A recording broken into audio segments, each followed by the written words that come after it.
Yeah, but we could probably go ahead. We can go ahead, yeah, and I just want to have Steve introduce our newest member here. An import from Vermont. Well, but somebody with local roots, John Goodrich, who grew up here in Littleton. Yep, glad to be here and just moving, so I know Steve forever, and he said, why don't you sit on the budget committee? So I said, well, maybe. For those of you, some of you who may know my history is my involvement in hockey. When I started my refereeing career, the first penalty I ever handed out was to John. You weren't the only one. No, but it had something to do with high sticking. Yeah. John being as tall as it was, the stick was naturally high, and if it came up any higher, it was in an intramural game at UNH. Yeah, we've had a lot of time, a lot of good time. And John will be very good at debating his position, because after I assigned a penalty to him, he wanted to discuss the validity of it. And you've also served on the school board. I was on the school board in St. J, on the planning commission and over there, several other organizations. I headed up Weidman for the last 10 years and then retired. And I was with them 40 years in total. So do you want to introduce yourself? Because I don't know if you two know each other. But No. Go ahead. Sure. My name is Bill Hart. I'm the new superintendent of schools here in Littleton. Yep. Been in education for, I don't know, I think it must be 33, 34 years at least. I've been a school administrator for 28 of those. Principal, assistant superintendent, worked in rural school communities, suburban, urban, and international. So been around a little bit. Bill, It's great to be here. Originally from Massachusetts. From where? Massachusetts. From yeah. Grew up in Andover. Andover, that's right. Massachusetts, Yeah. Mm-hmm. IRS territory. Right? Oh, just yeah, you don't have to. Mike Stevens, and I also got Roped in. hooked. Did you get it? Yeah. I got hooked. You got the hooking, huh? And I'm Diane Cummings. Oh, And Dan, we jumped over. And I'm Dan Stearns. You want me to sit at the end, or? Yeah, Here. no, I don't Want want me you to- to sit at the end. So the camera can see you and hear you.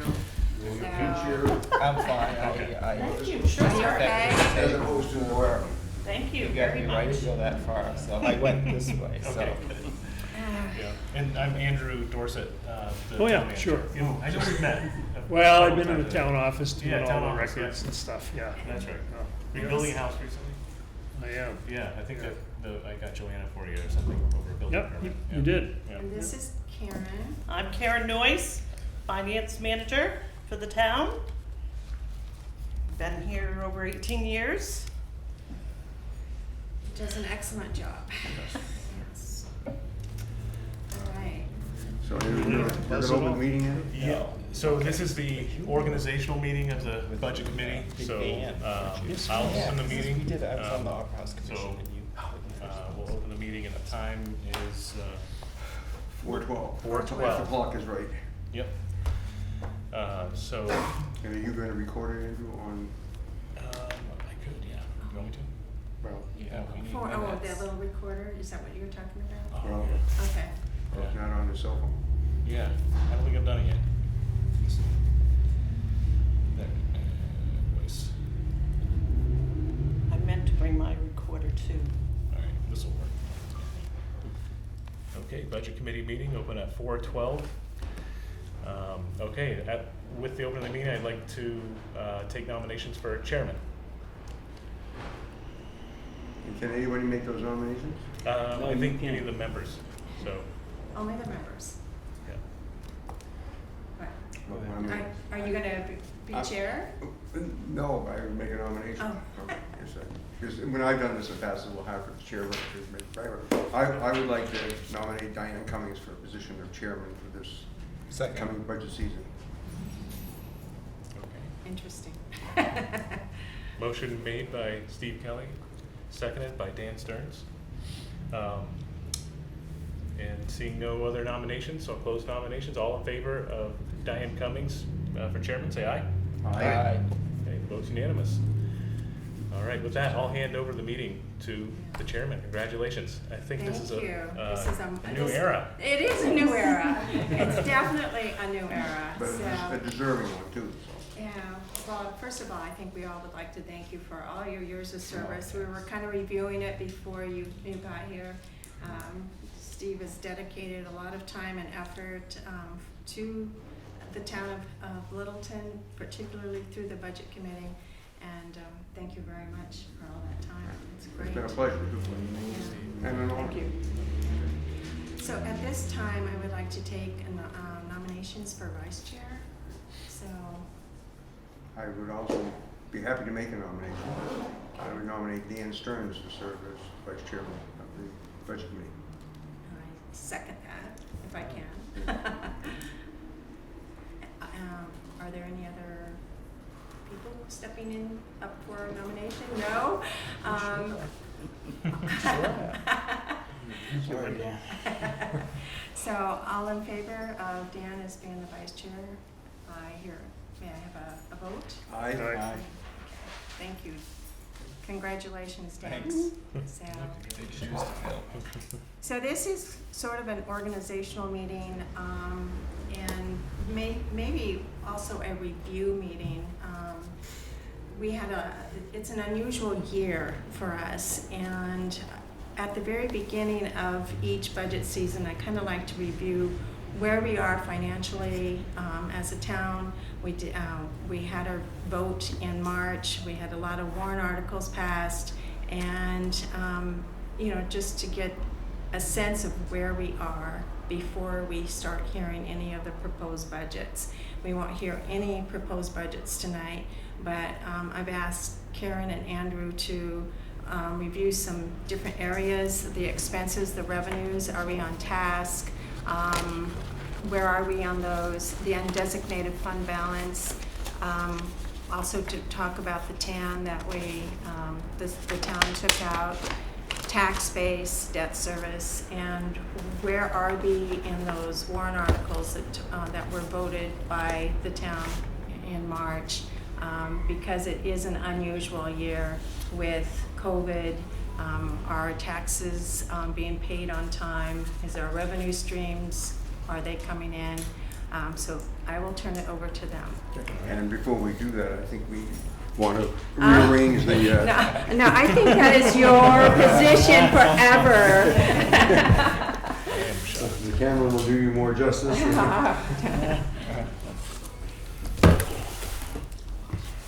And you can pass those around if you'd like. I have some others for some of the background individuals. I thought I gave this the ones to pass down. If you'd like to hand those out, please, Roger. Thank you. You got 'em? Do you want me to? If you want to go for it. Okay. I'm gonna jump right in. I know this is small. I'm used to reading. I can read perfect right from here without my glasses. I'm sorry, everyone. I will try to enlarge it next time I come. I always do this every year. I always get nervous when people take the glasses off to read. I can thread a needle like you wouldn't believe, but if I was asked to read a sign down the street without my glasses, I couldn't read anything probably as far as Mike. Yeah. That would be it. So as far as motor vehicle revenues, we are about 50%. We should be about 63%. Some of that, I believe, is due to COVID. We had some individuals being able to delay coming in and registering their vehicles.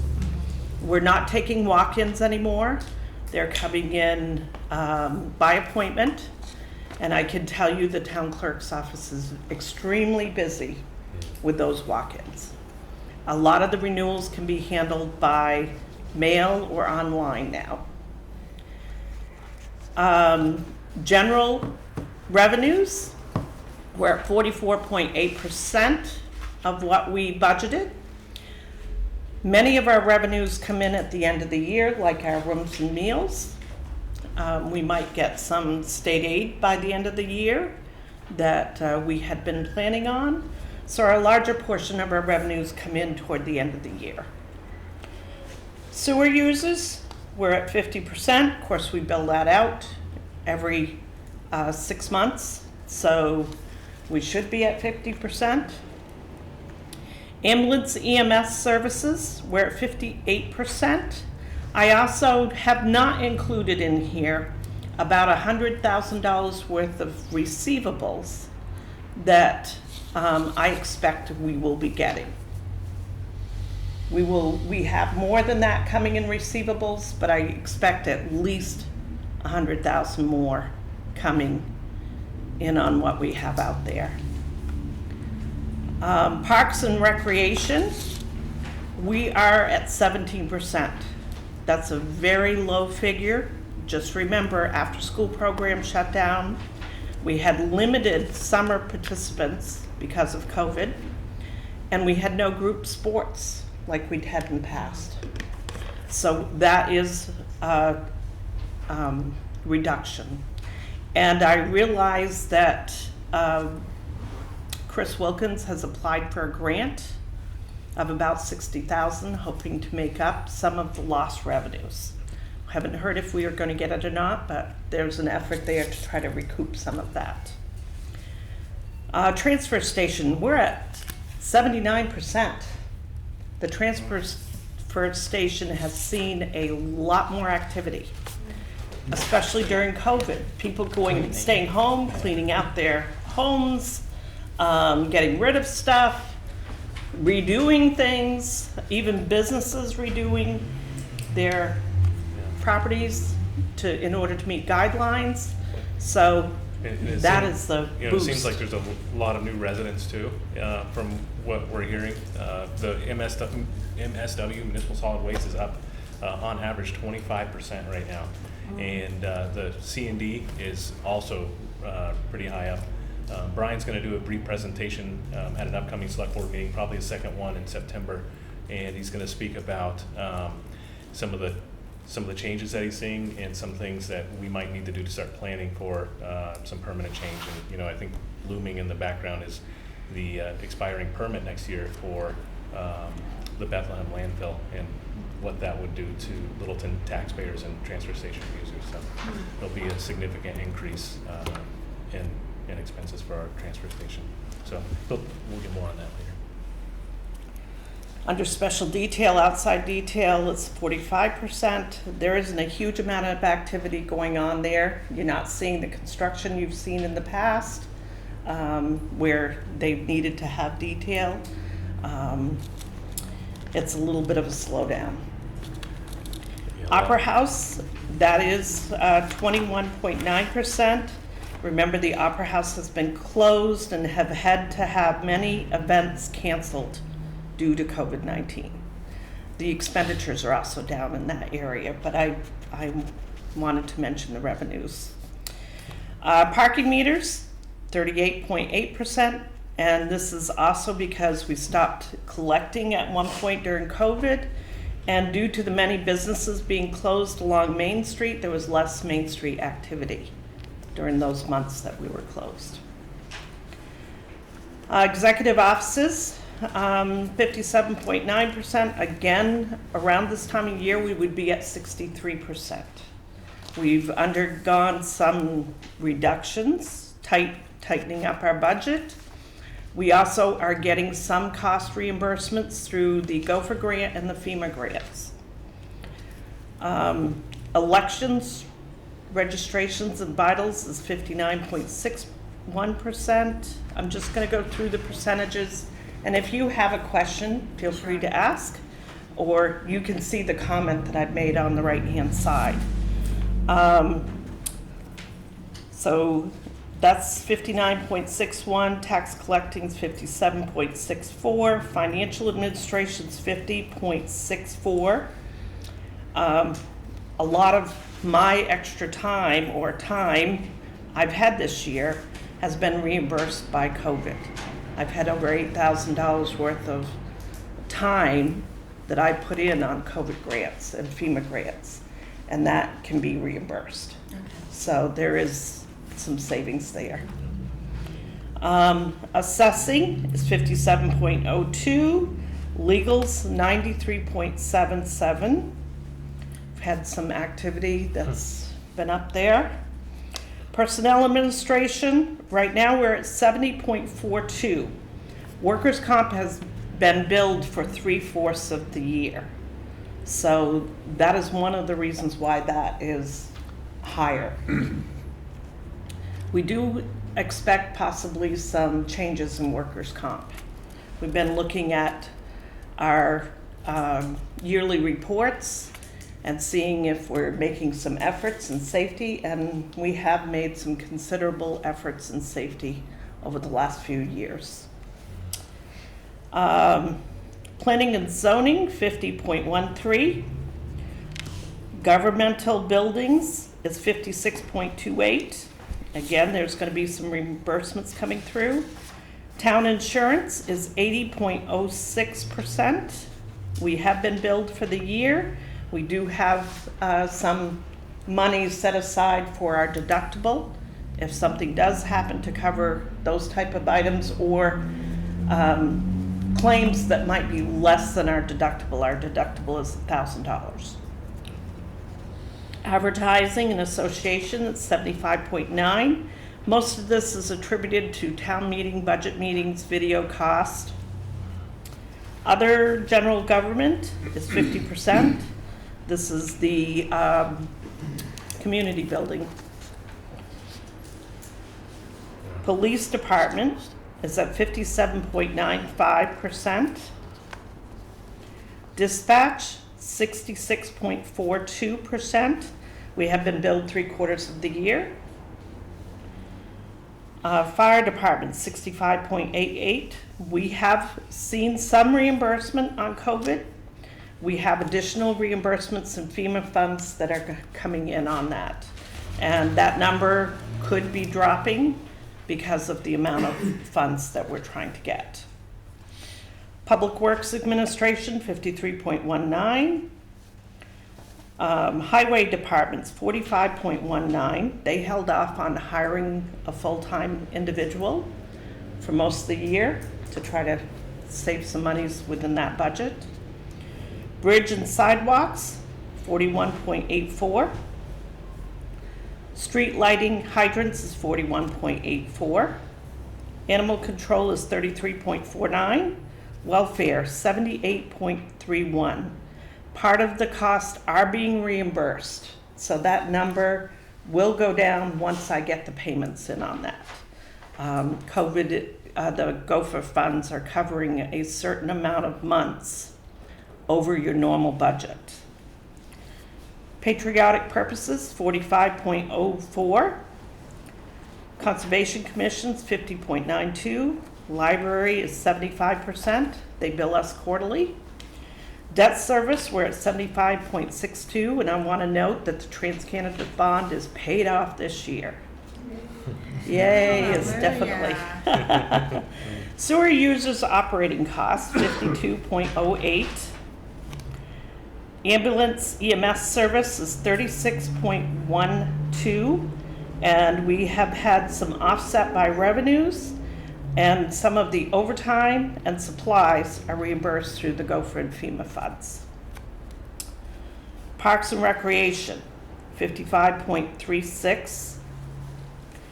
Transfer Station, 57.03. Special Detail, 42.47. Opera House is 44.19. Parking meters is 29.06. And overall, the total expenditures, we're at 58.7%. We should be at 63.46%. We are, last year at this time, we were at 65.78%. So we are making some efforts and trying our hardest to conserve. How much was the TransCanada bond? that's I okay. think it's on this report. Okay, that's Coming up. I don't need to say any And you don't number. know the total fine. The amount. payment, It was, Four and change, 4 and change. yeah, So 400, that's a big. 450, 50. yeah. And I think And then that- your warrant articles are on the last page. I don't know if you want me to go down through them individually. I have noted what the appropriation was, what was expended, what is the offsetting revenue, if there are any. And even if I haven't paid an agency fund out, I have to pay that out if they're a valid agency and the warrant article was approved. Right. So I've set it up in here that it's gone. So if you see something on here and they say, well, we haven't received the funds from the town, we hold it until they send us a letter requesting it. I make sure that they're okay, and then I send it out. They And know the routine. They know the routine. Yeah. So on these right here, are any of the warrant articles that were passed, are any of them on hold because of anything particular? No, we waited on the road work, but that's all been put out to bid now. And it actually came in with such a good price because of the low demand for the pavers, that we're able to accomplish a lot more for less. So this will be expended. The only other project, I think, like if you take a look, for example, the Opera House improvements, that is currently underway. We've been using Susan's time now that she's free, with the Opera House pretty much closed, to really focus on the rigging, which has been out there for a long time, and the lighting and the sound. And I think we've actually awarded the contract to a vendor, and I know Doug was working on it today with you. We had a conference call today with the technicians and finalized some of the equipment that we want to see in the Grand Hall for the lighting, the controls. It's going to be great. I'm really excited for all of this to finally be happening. I think we picked a good company. They're very knowledgeable in the theatrical, as well as just variety of entertainment for where our sound and lights will be, and I'm going to enjoy working with them. Where are they located out of? They are in Burlington, Oh, I believe. We had quite a few, We did. 3 or 4, or maybe even 5 vendors, I think, to choose from. So these were the low bidder. We got some good proposals.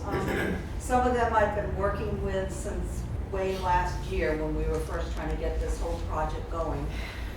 So this individual, Dark Star is the name, has really given us a lot of tips, a lot of professional advice, and I like everything they're telling us. So, and trying to save the cost as well. So, we had a warrant article for last year to just determine who was going to be managing the Opera House and the building. And so Sue is still in the position, is that correct? That's correct. Okay, great. So I just didn't know how it went after that, but congratulations and welcome back. I didn't go anywhere. You didn't really go anywhere, but I'm Yeah. glad you didn't. I've so. been just working limited hours on administrative stuff, and I am starting to rent again, so we're trying to stay within our guidelines for COVID, but I'm hoping that we have a couple big rentals coming up for this year, so that'll help us a little bit. Yep. But yes, I'm still here, and Andrew and I are trying to still work out a plan. We have a preliminary transition plan Yes. that we're working on. So, and I think I have a new development that we'll work on later. But yeah. And then if we take a look at let's see, the purchase parking lot expansion. So the purchase of the land. This warrant article is for $175,000. This is the Murrow parcel across the river from the parking area on Saranac and Manusic area. And so that one right now is tied with a number of different grants, and we have all the funds secured for the purchase. We're going through the federal requirements right now. We have to check quite a few boxes before they'll give us the okay to purchase. But I'm hoping to be there this year. Right now we're in a process called Yellow Book Appraisal. It's like 120-page appraisal document. we found out after we submitted that you have to hire a Yellow Book certifier to certify the appraiser, and they didn't agree. So right now we're trying to work out the terms for that. I mean, work out the different things for that. Pretty close. Which one So- was low? What's that? Which one was low? So the certifier didn't agree with some of the parcels that were used as comps. Okay. And I think the difficulty comes in both of them agree that Littleton is unique, and they're trying to find other unique properties within the state of New Hampshire to compare them to. And they both agreed also that there isn't a lot of land like that left in New Hampshire, where you're so close to a downtown. You have, highly active commercial area and the number of visitors that we have, and then also you have low vehicle traffic, high foot traffic. So, they're kind of right now figuring out those parcels. They're looking at parcels in Lincoln, Conway, and I think there was another town somewhere in another part of the state. They had to really broaden the view just because, it's a pretty unique spot. Okay. So, and it's important because with the appraisal value that we use, we're using the excess beyond the negotiated value as leverage for grant funds, because it'll be considered a donation. So the higher the value, the better it is for the project. So, and I do have, if anybody wants to see, I'm sure you've seen this, the newspapers have put it in there, but if anybody wants to take a look, this is kind of a superimposed, view of the project and what will be there once it's completed.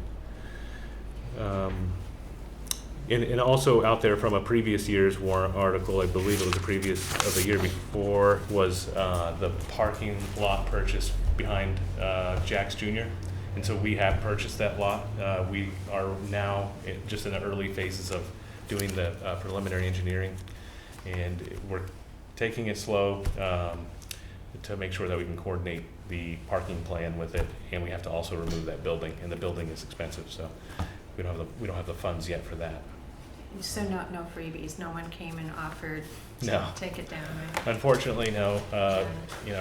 If you do know of anybody still, you For can try to get salvage the word out. purposes, they I didn't think jump for that. The difficult thing is that it's proximity to the property behind it is so close that you have to have a crane, and there's going to be liability insurance, and yeah, it's expensive. I think we estimated it's about $50,000 to remove it.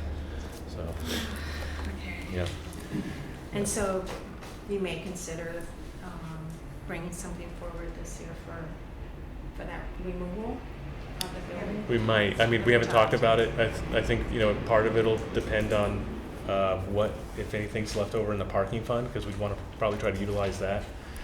We also have, we recently met with North Country Council. They have a new transportation planner, and so they were going to assist us with our parking plan, which this is one piece of it, and they're going to come to the board at some point and make recommendations for some of the cheapest ways to expand parking. So that'll be upcoming. We're just working on that. But as I said, road work, we'll have a full report on that. But all of the projects that were spoken about at town meeting will be accomplished, in addition to others that were on the list, but not for this year. So we're able to really get a lot more done because of the lower oil prices, and also the lower demand. So I'm excited about that. And I know Far Hill, for example, has been, I remember a member of this committee used to always ask me about it probably about 3 years ago, and it's finally getting done. So a former member.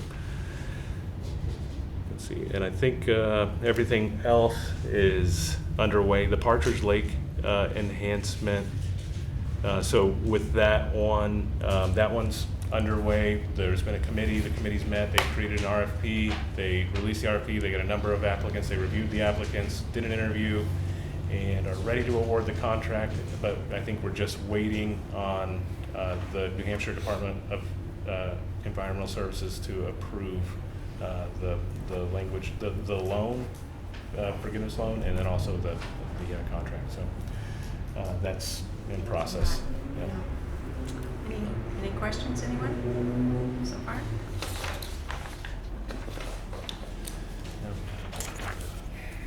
You wanna go over the next things you asked me Yes, for? definitely. Ask-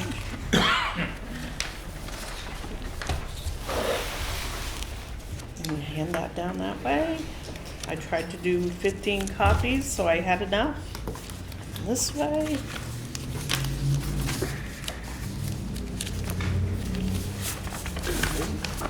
If you need more, I think I have one more. Thank you. Yeah, I've got one more. Thanks. Do you have one more? Do you need this? No? I've got, Here's one here. there's one here if somebody else Two wants here, one. actually. Okay. Thanks, Gary. Now, some of the items that you had on your agenda were our fund balances. So each year, the fund balance that's used to set the tax rate is included on, as it's unaudited, it's included on our MS 35. And that's the case it is with majority of the towns. You don't have your audited fund balance sometimes until after the tax rate's set. So once we got audited, our audited fund balance for 2018 is $380,885, $380,885. My estimated change in 2019, and it depends on the revenues and the closing entries the auditors give me, I'm estimating 100,000. We budget very, very close. So I expect unaudited 2019 to be $480,885. We had voted use of fund balance of $115,232, meaning our estimated 2019 unaudited fund balance is $365,665. Excuse me, $62. In the sewer fund, I won't go through every single line item, but I'm gonna give you an estimate of the unaudited estimated 2019 is $1,115,280. We've committed $500,000 of this to the wastewater treatment plant for improvements. The selectmen have the authority to use the fund balance from the sewer funds to do improvements, repairs, add to the wastewater system, wastewater treatment plant, and the sewer lines. So they can do considerable repairs if needed with those funds. And those funds have helped offset some of our projects that we've done. And the plant itself right now has a asset management study going on, and we're trying to make sure that we, not only keep the thing functioning as it should, but plan for the future growth. The treatment plant itself wasn't designed for the requirements that we have today, and we just this year received notification of our discharge permit renewal, and the EPA has really created much more stringent requirements for a lot of the things that we are monitored for, like copper or some of these other things. And our plant is really, it wasn't designed for that. But we're able to do it by introducing, like a polymer mix and other things to the treatment process to remove some of the pollutants. So this is an area that I struggle with, but didn't we have some underground work everywhere that we had to accomplish because it was overtaxing the sewer? The infiltration. Yeah, the infiltration. So sub area 5, that was the first one, and that work is actually, I think, for the most part done. We have some work that's being done right now under the warranty of the work. Some areas where there's been breakage or failure, and once that's done, the project is completed. Sub area 2 was the next one. Sub area 2 was approved by the voters with a 45% grant match, and at the time we were working with the USDA. The USDA offers for our community up to a 45% match. When they actually processed our application, they came back with an 8% match, And so, you know, we just didn't have we went after different funding sources to try to make up the gap, but we just couldn't get to it, so we rejected the offer of 8%. Part of sub-area 2 is the area known as Main Street Phase 2, and also the Saranac realignment. And so there's funds that have become available for us to apply for that area of town qualifies for. So right now we're going after a mixture of funding opportunities, the EDA funds, the CDBG program funds, and I think NRBC might also be in that mix. So we have a whole series of applications that are going through the process right now. And if they're funded, we would be able to accomplish this part of the project with a portion of the sub-area 2 bond money. And so we're moving right along with that with those applications. And I think we have a new one due in the next the EDA one I think is due in the next couple of weeks. So if you own a business and you can make a statement about how you'll create or retain jobs, you know, we're looking for letters of support right now for that application. So the voters approved that, Mhm. pending on the grant monies That's right. being there. Where does that, We never took the bond, never took the so bond? we don't have any payment on So we that. don't have any payment So- on and it. it goes away because it's been 2 years. 2 years, so the voters would have to give their approval again on this? Not this one. I ran that by the Sub two? DRA. Yeah, I believe I ran that one by the DRA, and we're still within the time frame. I believe that it's okay. It's been a while since I had a conversation with the grant writers because we reviewed the warrant article, and at this time it's okay. Okay. Yeah. So we haven't had an impact on the taxes because of this project, but it's looming. If there was to be an impact, it would be only to the sewer funds, the sewer users. Okay. I just want to make sure, because to me, a user fee, the tax rate, the people pay for their taxes, and all the other sewer rates and the electric rates, it all comes out of the same pocket. So we kind of have to keep an eye on all of those balls at the same time. So that's the reason why I'm bringing it up to where are we on that, and if we do get a grant, how will it impact us and how much will it impact us? So Yep. anyways, that's just my little trying to keep an eye on all the balls there. So, transfer station. When we did the town meeting and it was voted to use 85,000 of the fund balance to reset back up the transfer station, they had 86,777 in their fund balance unaudited. So it's very close to that 85,000 that I estimated. And that was to start up their new fund. So it basically moved out of their fund and back into their fund. We will need a warrant article to give them back whatever extra after the audit into their fund. So if it's decided that the town's keeping that in their general fund, the 1,777, that would just go into the general fund as department revenue and go into our fund balance. But if the town decided to give them back that $1,777, a warrant article would have to be made to do that. And that all had to do, Karen, with them now being a different type of entity, correct? They are a revolving fund As opposed to a special revenue fund.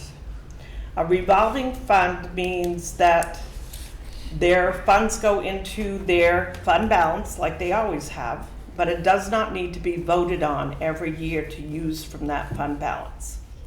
And if they see activity like they have this year, where they're increasing their revenues, but they need more individuals or more, their contracts cost more, they can take it out of their expenditures because they have approval if their revenues are higher than their expenditures through this revolving fund to keep using those funds without having to have the extra warrant articles on the warrant. You know, like in It's the a past. neutral. Yes, it's more of a revenue neutral. Yeah. There is still a portion coming from the taxpayers, but it is an easier way to do the business at the transfer station. So, Less risky in funding by Yes. having this revolving fund. Correct. Okay. so we did that with the ambulance as well. Drug forfeiture, estimated $711. No, sorry, special details, $711. Drug forfeiture, about 103. That money's utilized on a regular basis. When it comes in, it's utilized very quickly to continue the enforcement that needs to be done. The ambulance, we gave, in the warrant articles, the town appropriated $70,000 from the revenues that were from last year as a startup in their revolving fund. And those monies, some of them have been used to buy a second ambulance during this process of COVID. We had tried to get the second ambulance covered under a grant. I've tried 3 grants. I cannot get that covered under a grant. So the funds that was authorized was to spend up to $70,000. I believe the second ambulance was about $58,000. One of the reasons why a second ambulance is handy, we've had situations where somebody got in the ambulance, had or was thought to have had COVID-19. The ambulance has to be sterilized once they've gone to the hospital. The staff have to go through a process to get sterilized as well. So it's basically the COVID-19 ambulance that was used is called a dirty ambulance. You have to have a backup.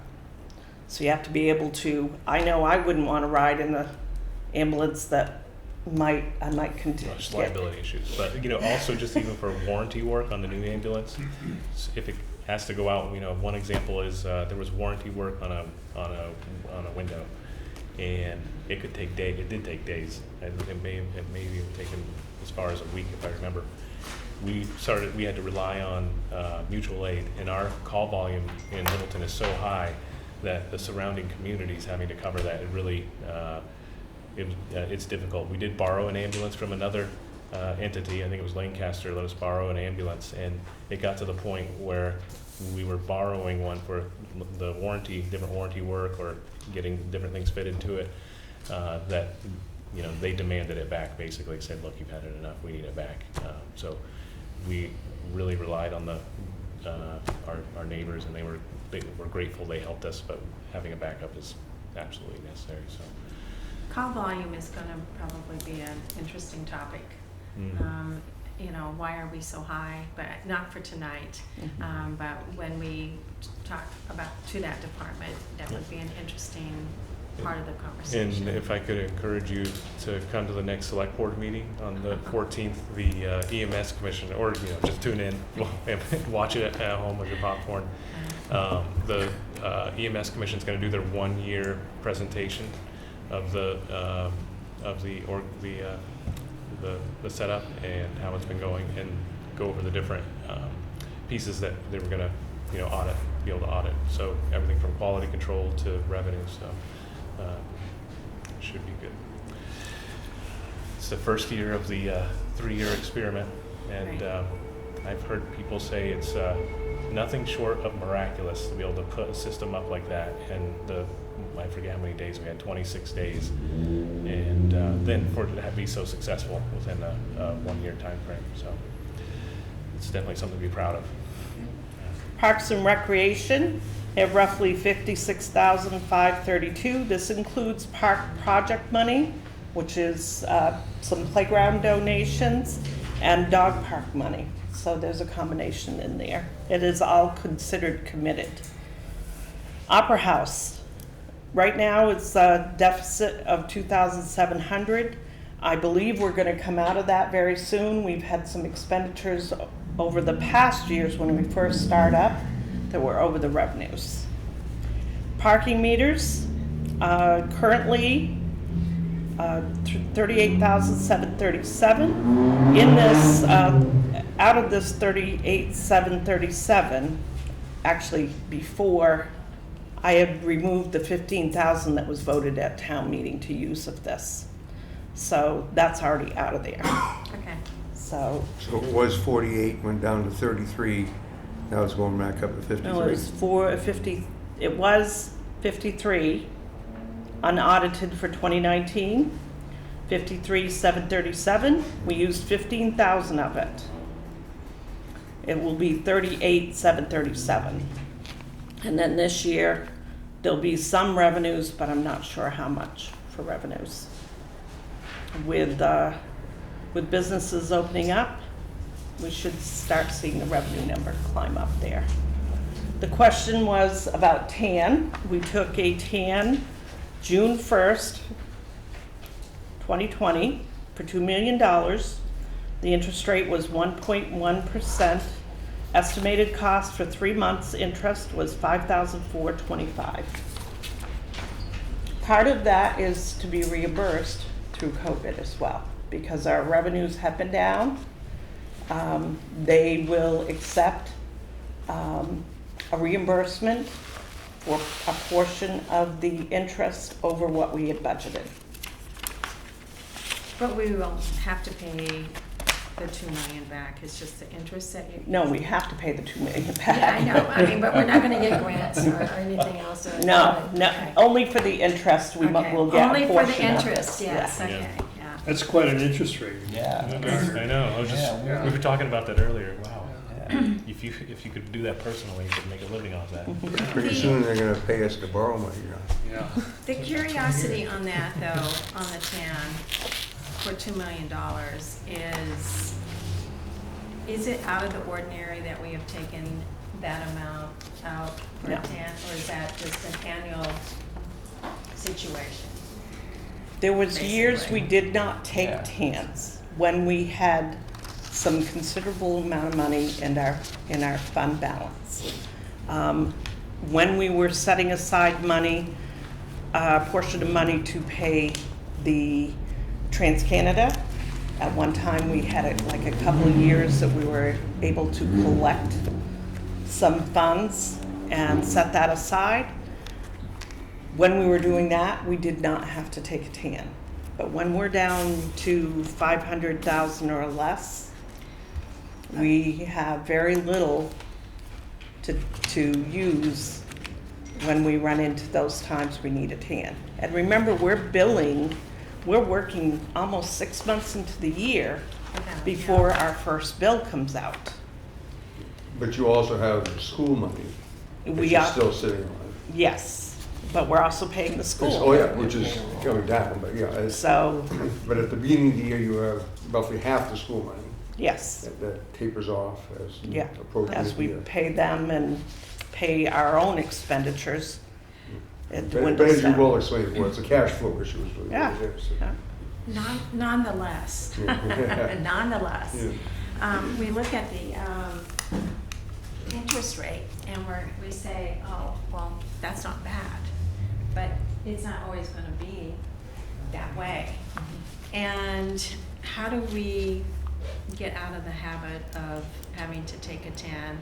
And I think maybe a question would be for the select board and for this committee, do we want to make a recommendation to not use any of the undesignated fund balance to offset any the new proposed budget areas? Because right here, I think we used what? 115,000. 115,000. 480,000, I was thinking, woo-hoo, we're starting to increase it a little bit. But then we approved 115,000 from that to offset some of the proposed budget that the voters voted in March. So I guess maybe at some time, we need to have this conversation between, on the budget committee, if we firmly believe that we shouldn't be dipping into that in creating the new budget for next year. And we'll also hear from the select board what their thoughts are. I don't know how we do this, if you take that back and discuss it and make a recommendation to us, or if we make a recommendation to you, or we both just sit around the table and say, this is the way we're gonna go. You know, I don't know what you think about it, but I would like to basically increase that a little bit, but we have, in the last several years, have used, not a whole lot, but we have such a lean budget that we don't, it isn't easy to increase our undesignated fund balance. I think the last 2 years, Diane, you challenged it both years in a row, which I did result in less money being taken out Yes. than was originally Yes. proposed. Right, so, But Karen has always reiterated 500,000. Opposed to all sitting around the table and talking about this. pardon? I'm not opposed to all sitting around the table and talking about this. Okay, so if we can figure out when that date is, it probably should be before the budget is, the proposed budget is being created, just so it goes out to the departments and everyone knows what, yeah, right? Is that, I'm So- new at this, I'm yeah. not the seasoned chair here. So What's a normal fund balance as a portion of the, as a percentage of our normal budget? It should be, actually including the school budget, anywhere from 6 to 8% is recommended by the government finance officers, and at least 5% by the state. And you're talking over $1 million. That we should have, Yeah. yeah. So we're thin at the moment. Very thin, we have been for years. Yeah. Although John Hall said we have a very good history of, Yeah, the better you can manage it. oh yeah, it's very good. It's, you know, we have not had any big calamities or whatever, but good to, due to good oversight, good maintenance, Yep. you know, Yeah, or I think- innovation. Yeah, I think, having a stable tax rate is very important, for community, but also economic development. I think, just knowing, having the predictiveness of that, no spikes and drops is good. And I think having a healthy reserve fund can help with that. If there's, like Steve's talking about, some sort of a calamity, maybe all the equipment breaks in 1 year, or there's a Oh, yeah. major disaster. But we've really lucked out with great interest rates, and it's hard to, I know, it's, yeah. but it could be addictive, and Yep. I don't think we need to go there, so Yeah. anyways. A lot of financial institutions aren't happy when I call and say, we're thinking about refinancing. Can you tell me what your rates would be for this, this, and this? And Yeah. Yes. Karen's I very I good have at that. a sheet yeah. in here that Karen's made for our debt. She's refinanced the debt so many times. She has everything, almost everything below 2%, I believe that was. That's fantastic. Yeah. That's good. Yeah. well, the other thing that was asked on that agenda was, what are we looking at for debt information? So what I did was pulled out the 2019 year-end figures for principal and interest and the total. So the total was $6,905,668. The 2020 estimated year-end is going to be $6,274,907. So it's a reduction of $630,761. This includes the sewer as well as the general fund expenditures. And what I did behind your paperwork, I've given you a copy of the audit information showing the exact fund balance for the general fund for December 31st, 2018. So there was no question there. I also confirmed that with the auditors. Then I've shown you some additional information from the audit report that shows the fund balance for several different funds that you have on this cover page. I gave you the summary of the debt for 2019 19, where the year-end totals are. And now I've got the complete schedule, including new debt that was taken on this year on here. So you can see what the interest rates are. Pass those that way, Diane. I have a couple extras. In the green are things that I'm currently working on or finalizing. So we have 2 10-wheelers which have been ordered. Deposit's been down. We should get those this month. We have a backhoe that the Public Works Operations Foreman went out and got us a very good deal, and even got a good deal, I believe, on our trade-in. So we have a backhoe waiting for us. We're signing the paperwork. I have it signed actually in my office. I've got to submit to the vendor. We're getting a backhoe for $100,000 after trade-in. So a very good deal. The rate that I'm getting is 2% or less. Once we get all the paperwork signed, it will end up being less. The sewer items are in yellow. So anything that's would be partially accounted for in the sewer department or in the sewer department, those items are in yellow. And then I've just highlighted the different colors on the different bank or financial institutions that I have used to do this. The highest item we have on here is the ambulance EMS. It's a lease. Right now it's 3%, but I'm going to be trying to work with the bank to get it changed over to less, and hopefully less than 2%. This was a recommendation of Roger, and I'm trying to follow through on that. It was 3 point something. It was 3. Yeah, it was either 3 or 3.29 at the highest. But we're trying to get that lower than 3 and do it through a bank or financial institution with the non-appropriation clause. That was approved at town meeting for a 5-year lease. So you effectively would be buying out the lease. We would be buying out the lease from the capital government leasing company. The bank would be buying out the lease. So the And bank, they the bank would own the lease. Yes. Which means the bank could in theory end up with the ambulance? They could. Oh, and they're willing to do that? I've had them willing to do that. I only have 2 banks that Oh, will right, do that. and obviously we know the likelihood of that happening is a real great, but still.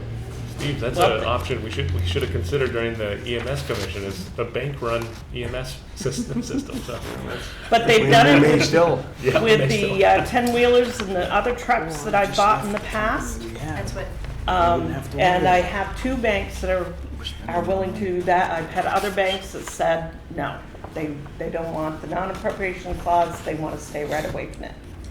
So, this gives you a breakdown of all of the payments, right straight through. Other than that ambulance loan, the next 2 loans that are at the higher rate are River District improvements and the Littleton Public Works Garage. One is a 2.24, the other one's 2.5. Everything else is 2% or less. So we have done very well on our rates.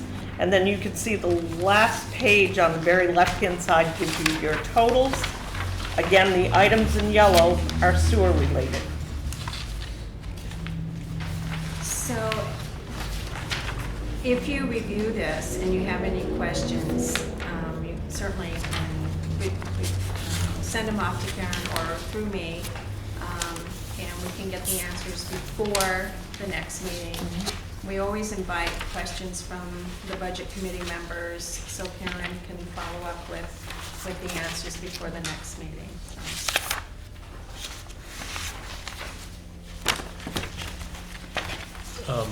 And earlier, we were talking about the potential of having a joint budget committee, joint select board meeting. I wonder if the board would be okay with us warning the next budget committee meeting as that.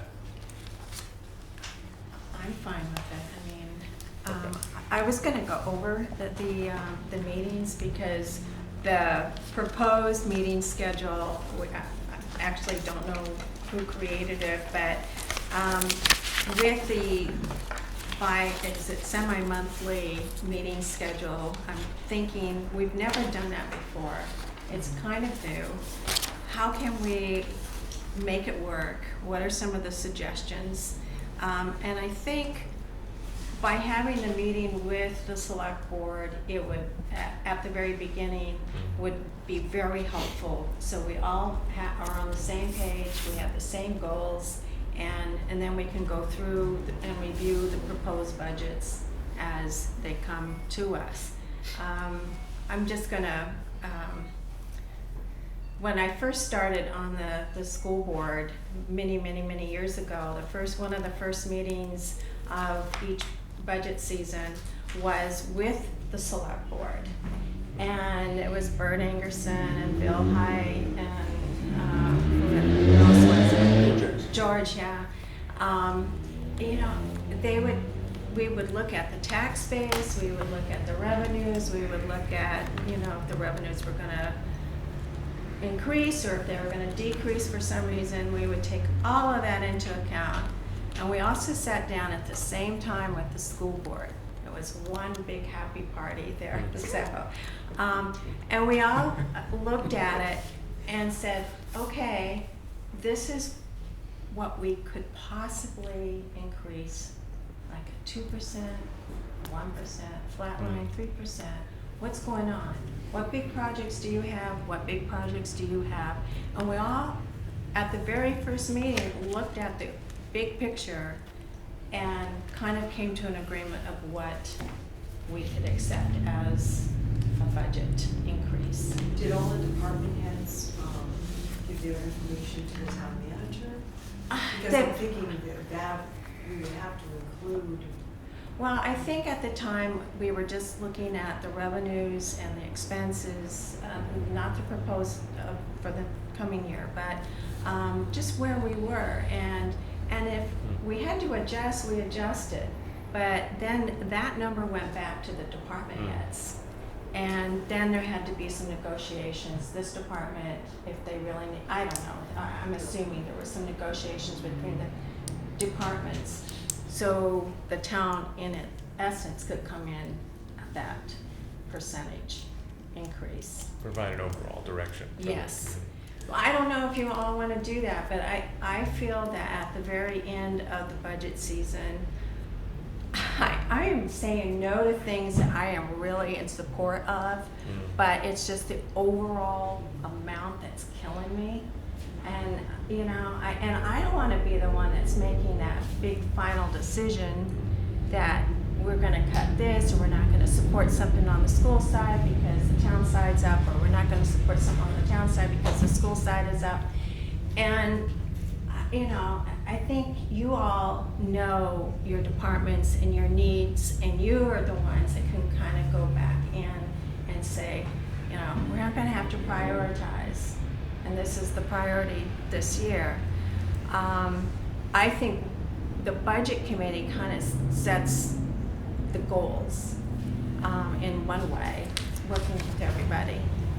But then we go back and we review to make sure everything has been deeply researched, and we offer our own perspectives and things like that. I may be way off, but that when I started doing that as a school board member with that select board, it just made sense to me.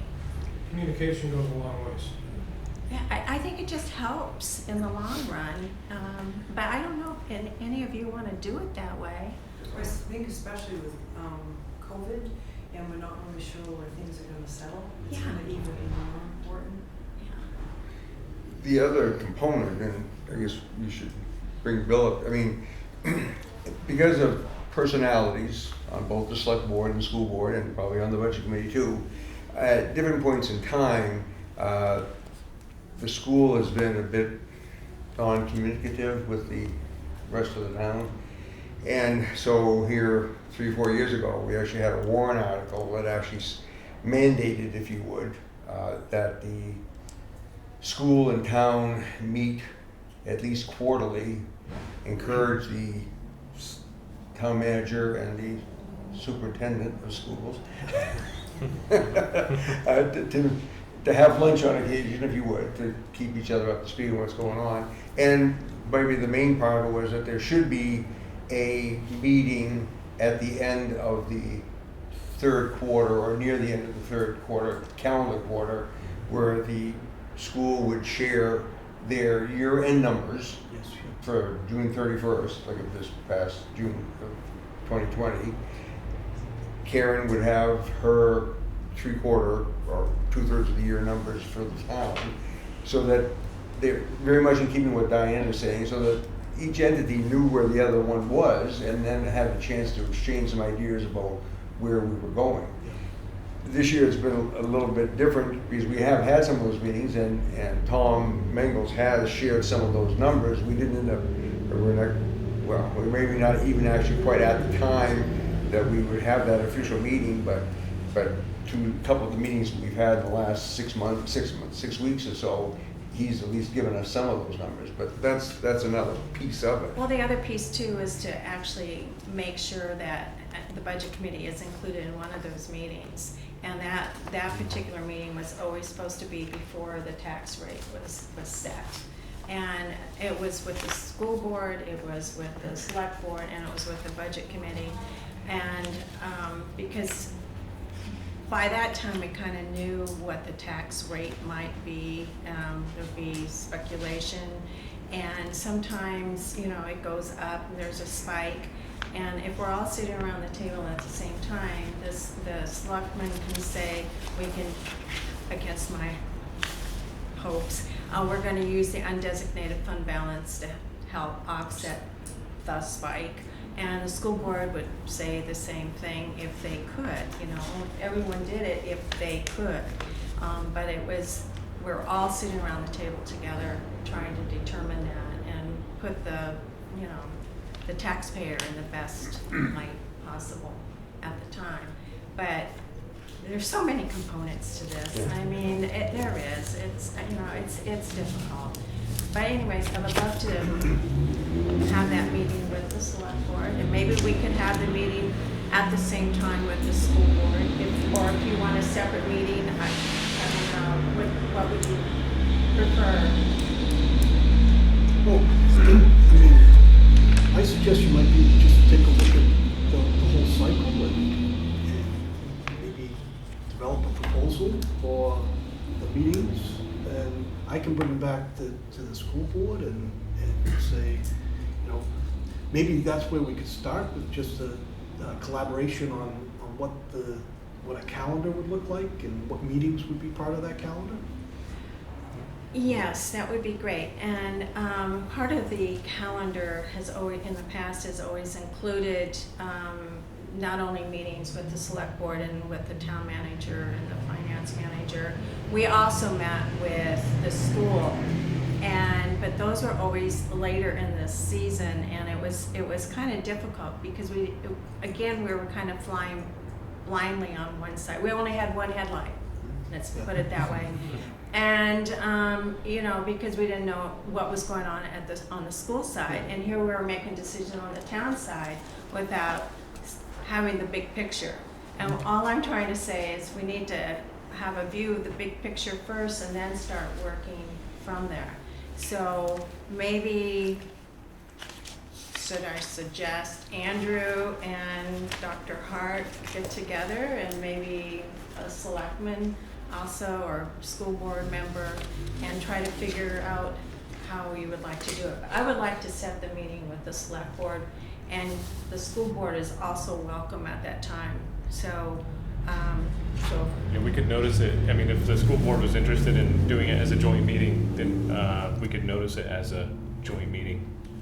And that way, you know, you can actually legally have a discussion, you know, with all Right. the bodies. But I think that's what the intent yes. of that has always been, is that a September, if you would, meeting with all three entities together to have on the table the best numbers that we have. So I asked Karen. I mean, a lot of stuff is in flux or whatever, but Karen's always been very, very good at giving her her best number, and it's That's always all we very, very expect. close.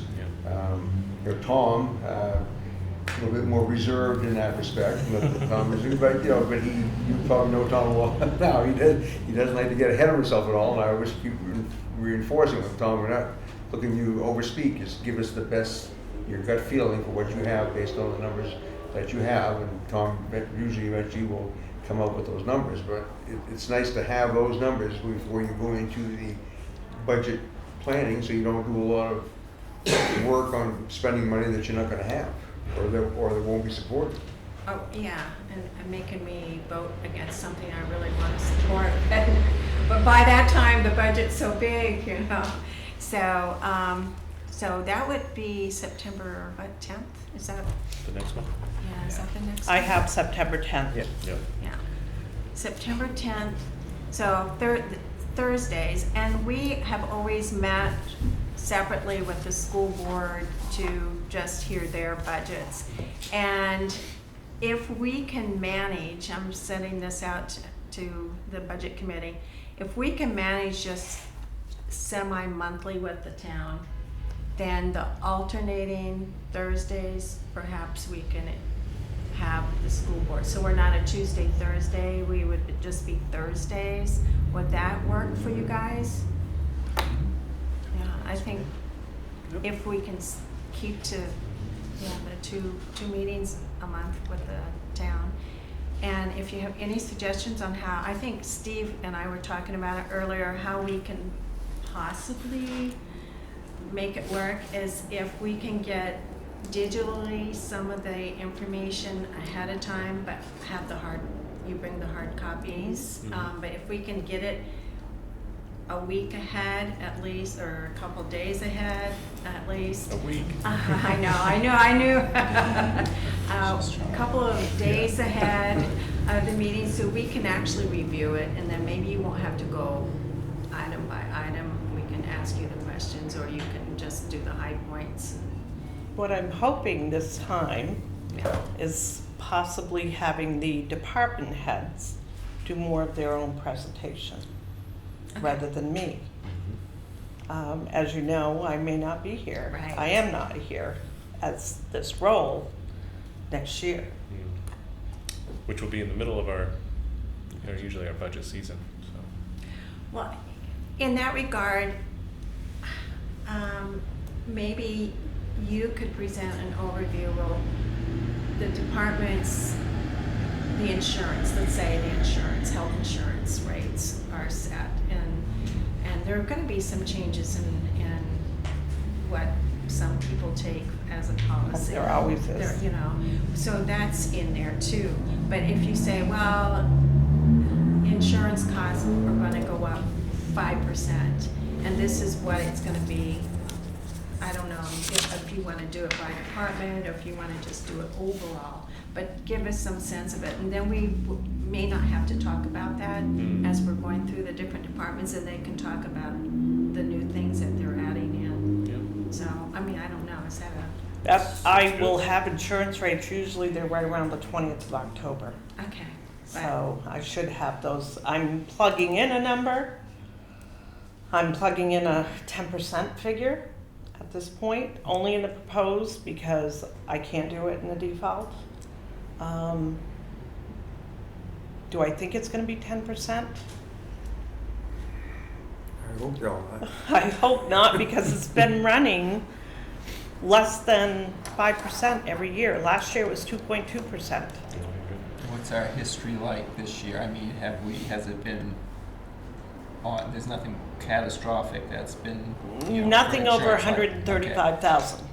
So is that like a typical last That is couple of where they years? have kind of a gap of loss, they say. I know of one claim that was probably 100,000, but other than that, I haven't heard anything else. So we are not self-insured, right? No. Right, okay. We tried that. Right, It did not work. It You're not cost big enough, us. you're not, yeah, Yeah, you're. but we do have deductibles or something? We have That deductibles. we We have cover. two different plans that we offer out there. One of them has a higher employee portion, and the other one has a lower employee portion, and it has a higher deductible.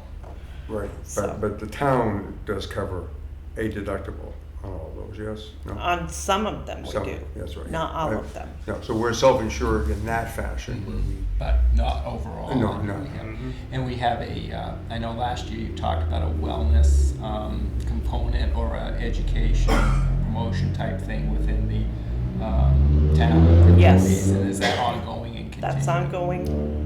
In fact, they make improvements on it every year. It's run by our insurance company. Yeah, and we have a local, I mean, we have a staff member Mhm. who That volunteers to take spearheads it that, on, yeah. yeah. Oh, wow. And this year, I haven't been watching it as Downstairs. closely as I'd like to, but there was, some sort of a mileage competition to see how many miles people could do. Like, and I know, I think, like Chris It's Wilkins, walking. I think knocked it out of the park, from just taking hikes and stuff Mhm. and using trackers. But it seems like, we People have that's well received Yeah. and they're taking it seriously, good. those who do. Yeah. On the town side, how many employees do we actually have? I would say, 60s. There's about 60. There's a few that are 30 hours a week to 32 hours a week, 34 hours a week on a regular basis, and there's some that are 10 hours a week on a regular basis. And it's less than it usually is at this time of year. We have a number of seasonal employees that usually come on.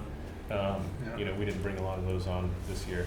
I think we've been as high as 100 Yes. at times. So Hunting season, does that interfere? hunting season.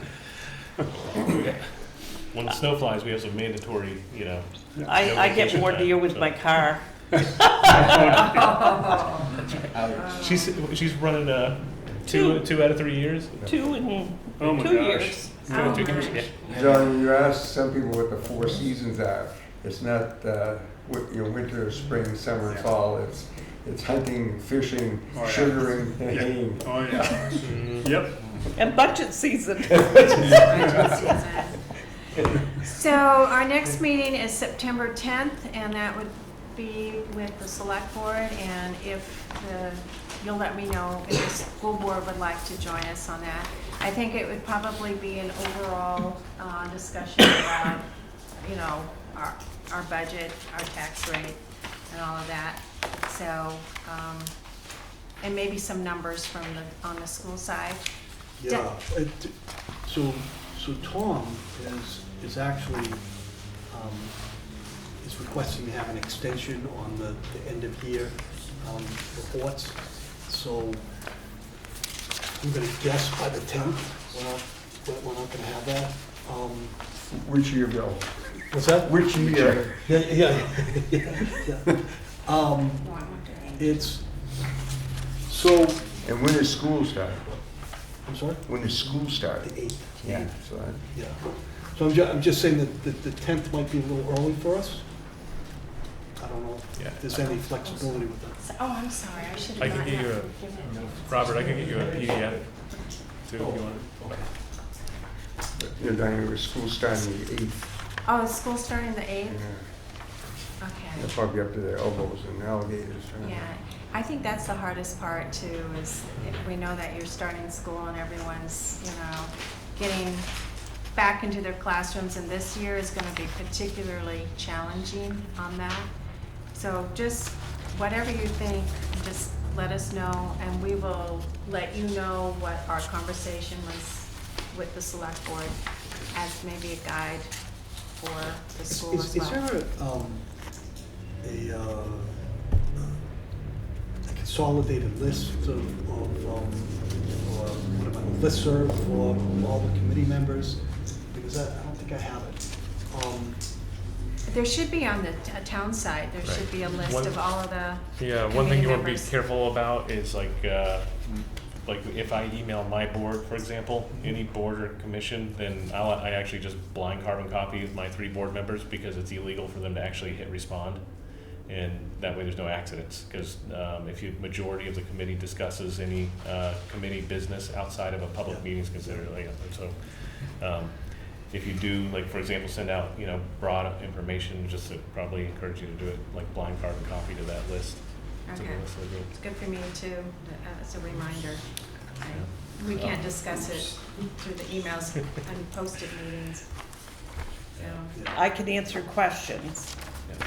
and share with everybody, but discussion isn't allowed with the group. right, Yeah, you yeah. usually be careful for Send everything to. any back and forth, though. Like, any information that's provided, we should also just make sure that in a public meeting, we then disperse it, Right. so that it's available for the public too. I also wanted to let the budget committee know and the selectmen know that there's a virtual budget finance workshop coming up on September 24th. It's during the day.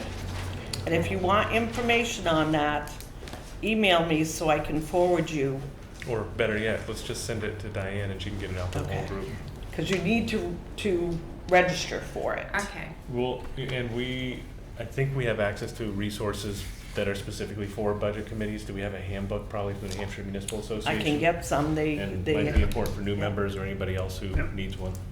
Yeah. oh, there is? I believe so, yeah. you usually get But a, there you're going, oh, You really? wrote it down. Yeah, you're quoted in there a few times. I Often think, so. by. Oh, really? you actually can get them online if you go to the virtual meeting. We used to get them handed out to us when we attended the regular meeting, and they were no cost. So, So I will be sending out, we had September 10th and the 24th as meetings in September. And in October, we had 13th and the 27th. So I was hoping to maybe adjust that a little bit. Those were Tuesdays, the Those- 13th and the 27th. Well, correct? were they? I think so, Okay, yes, the 'cause that's 15th and the original, 15th yeah. and the 29th, Yeah. okay. actually, it's the 8th and the 22nd Okay, so, of October. okay, October's 8th, 22nd. I just want to Oh. make sure. So 10th, 24th, October 8th and 22nd. And then we had, November and December was a little crazy because Thursdays and Christmas and Thanksgiving.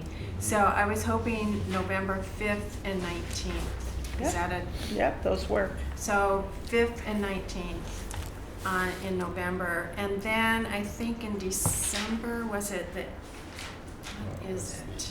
I gotta go The back. 3rd and the 17th. The 3rd and the 17th.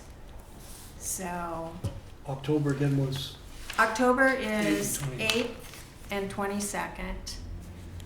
November is the 5th and the 19th. And December is the 3rd and the 17th. And that way, we're working around the holidays and we're not bunched up the night before.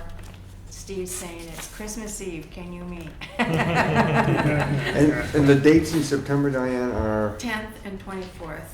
okay. I will send this out. Okay, but- I just wanted to make sure. But for Bill, we're gonna have to do something, Yeah, but whatever meeting we can have, it'd be nice to have the selectmen at that meeting too.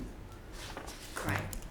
Or Bill can come to that meeting Well, and share it with. Well, that if he has, but if he hasn't got stuff, he says, I can't get a real Right. cohesive thing together until whatever date it is, then we would still very much like to have the selectmen at that meeting. Right. Diane, do you have my email?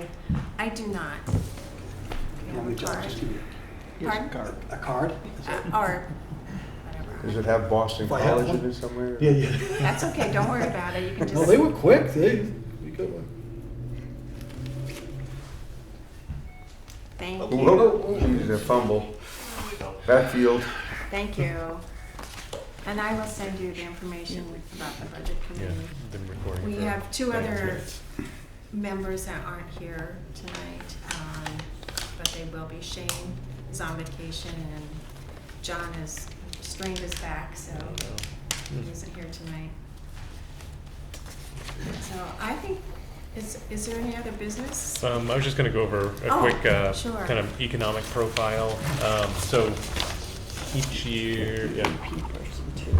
Oh, okay, yeah, no, I'll announce that too, yeah. So each year, the Economic Labor Market Information Bureau, who's at the New Hampshire Department of Employment Security, prepares this for us based on the information that they have available.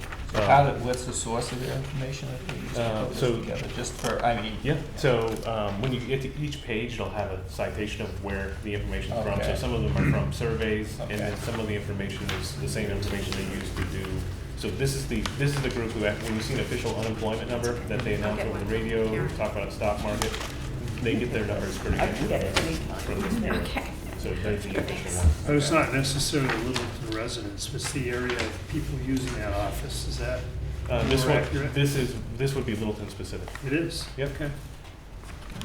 Yeah, and again, some of the information is gonna be estimated. So for example, like, you know, the household income, you can see that's from the American Community Survey 5-year estimates. But, you know, it does change each year. I do have some data from last year that's actual data that's taken from data analytics platforms. That's, you know, basically gleaned off of people's tax returns. So you can see the community breakdown. You know, we have, you know, it's estimated at 55 people who make over $200,000 a year, 61 from 150 to 199, 439 of the households, I'm sorry, who make between 100 and 140, and you can kind of see, you know, the pretty heavy in the 35,000 to 49, just under 50,000. And you know, I'm not sure how this stacks up to, you know, average across the United States. I do have some Littleton-specific information that is not estimates, it's actual information gleaned off of people's tax returns, and I could share that with the committee as well, but that's for 2019. Andrew, what is Yep. considered poverty level? Total household income under, Yeah, I'm not sure. I think it's based, well, it is based on family size too, and I'm not sure what that number is this year. Do you know? No. it's usually around 4, isn't it? Mm-hmm. Okay, 4. I can look that up. Your point being that Yeah. Yeah, we have a lot Yeah. towards that end. yeah. wherever you draw that line, it's still a lot. I wonder how many are getting the $600 extra a week this Well, year. that, of course, that ended. But I guess what I'm thinking is, wherever that line is, it Mm. also impacts our programs here in town, which is Absolutely. something we have to take into. Yeah, we do have the median and the, you know, the average household incomes and all that we can take a look at. And I do have comparisons of that compared to the United States and also the state. But Because even if you drew that conservatively, I'd say, including the first 4 brackets, that's a third, right? That's the Yes. point you were getting at, Yes. sure. Yeah. yeah. That's startling. And I would think we probably aren't too different from the rest of the United States. I ran some zip code numbers when I was using that Buxton data platform, and there's an income level function to it, and there are areas where it's a pretty stark difference. Like, for example, like Portsmouth looks completely different than the rest of New Hampshire, or like, you know, Miami is different than all of America, you know, except for New York City and a couple of places in California. But it's interesting, yeah. You know what I'll do is I'll take a look too and just see the information here versus New Hampshire in the U.S. and see kind of where we stack up. The other thing, so you look at those two also, you have, on the household income, you have 2,797 households. On the next page, you have 3,293 housing units. Mm-hmm. And that might be the source because of the American Community Survey, how many people filled out what portion. Might have to check with BLMI on it. Yeah, so the next one, you can see the housing units. 1 unit detached is by far. It shows you that we have a lot of single family homes. Detached. Yep, meaning, yeah, separate, single family. I'm also going, connecting with the school on the household income. You have the, what is it, the Reduced lunch. free and reduced lunches, yeah. Mm-hmm. It's up over 50% this year, I guess, yeah, which I think is probably the highest it's been. Yeah. It's always been kind of high. I mean, from what, around in the 40s, I think, like last year when we, and that was. I mean, if you think about it, New Hampshire, I mean, in Littleton, the region, like, we really are the apartment area. You know, we're the hub for people looking for a rental, and you know, there brings in And that makes a difference. makes a difference. Yes. They're not luxury most of the cases, most times. We're working with developers who are interested in that, so we'll see if that changes. You look at employment by industry, and so this is something that's more accurate. This is based on actual employers reporting the employment codes to New Hampshire Bureau of Labor information when they file their unemployment insurance. So Littleton covered employment by industry. So this covered employees means that they are actual employees, not subcontractors. So, you know, people who aren't paying into the unemployment system aren't necessarily going to be picked up by this. So, but you can see Littleton is a retail center. You know, most of our employees are in the retail trade.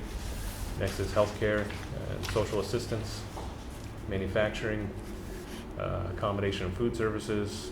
You know, you can see sort of drop pretty quickly with professional and technical service, transportation and warehousing, finance, insurance, and down the smallest is information, which I'm not, I guess that would actually be probably newspapers and other media forms. So historical employment, you can see that, you know, there's fairly steady growth since 2016 in employment in Littleton.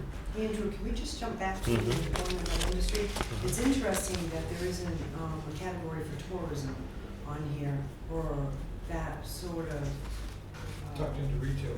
Yeah, probably, I bet a lot of it would be tucked in there. You can imagine that the tourism impacts probably quite a bit of this. Like, you know, the hospital is busier because people are here, you know, and, you know, manufacturing is probably not as much impacted by tourism, but accommodation and food services, I mean, you know, that probably would, Littleton has, if you look at the restaurants we have and the retail that we do have, the population here, if you look at the amount of dollars that are spent just from the community itself, there's no way that, you know, all of this would be here without the visitors.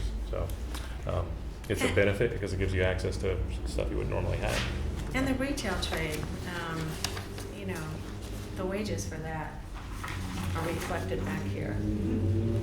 Definitely reflected. I mean, we had such growth in the meadow and everything. I remember, we're getting this and this and this, but in one way it's helpful, but in another way, the wages aren't that great.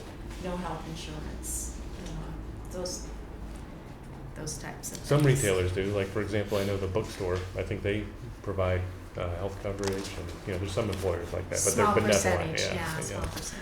Yeah.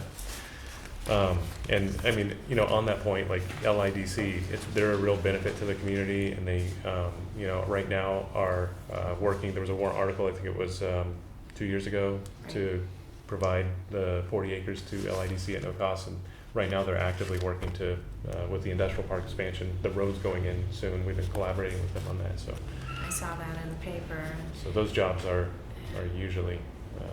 And again, I think hearing from the LIDC is important because it's also helping our tax base. It's also helping our jobs. Your and- sewer rates, and sewer rates. water, electric. I mean, the industrial park and industrial consumers, they help offset quite a bit. And in fact, if you look at what we've talked about in the past, is you look at the pie chart of Littleton's taxable properties, and it's so different than many communities in New Hampshire.